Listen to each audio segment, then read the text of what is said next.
Ma'am నమస్తే ma'am.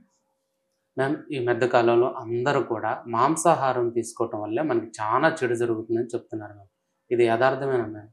So మాంసాహారం తీసుకోవటం వల్ల నష్టం అనకూడదు. మాంసాహారం అతిగా తీసుకోవటం వల్ల ఓకే.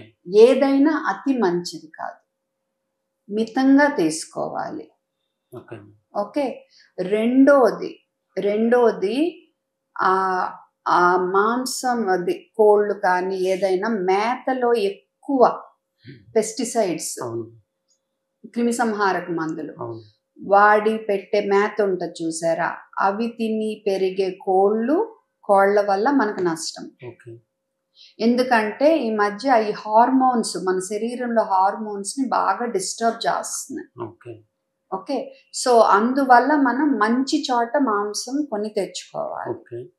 మూడోది ఏంటంటే ఈ సరిగ్గా వండకుండా తింటే ఓకే. అది సమస్యలు మళ్ళా ఓకే. మనకి.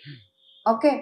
నాలుగోది ఏంటంటే ఈ మధ్య ప్రోటీన్ ప్రోటీన్ అవును. ప్రోటీన్ అని ఎక్కువ తినేసి మిగతావన్నీ తగ్గించేసి అలా చేస్తున్నారు.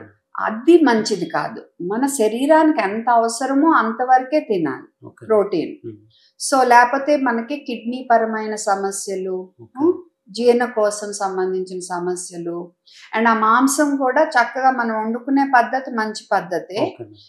ఎక్కువ ఒక రకంగా కాల్చేసి ఇలా వండేది దానివల్ల కొంచెం మన బాడీలో క్యాన్సర్ రిస్క్ పెరుగుద్ది అంటారు.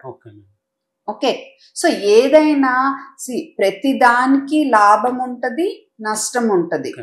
మీరు ఏది అతి చెయ్యొద్దు. చక్కగా సరిపోను తినండి.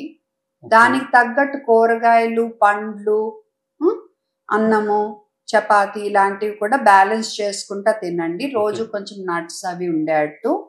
ఏది అతి చేయొద్దు.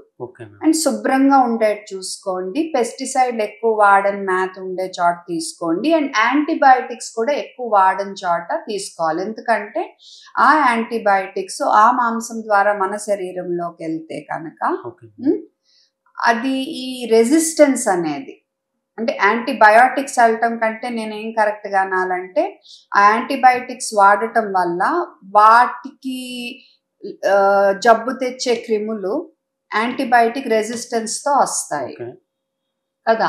సో అవి మనము తగ్గిస్తే బాగుంటుంది. ఎందుకంటే ఆ రెసిస్టెన్స్ ఉన్న క్రిములు మనల్ని అటాక్ చేస్తే ఈ యాంటీబయాటిక్స్ మళ్ళీ మనకు కూడా పనిచేయవు.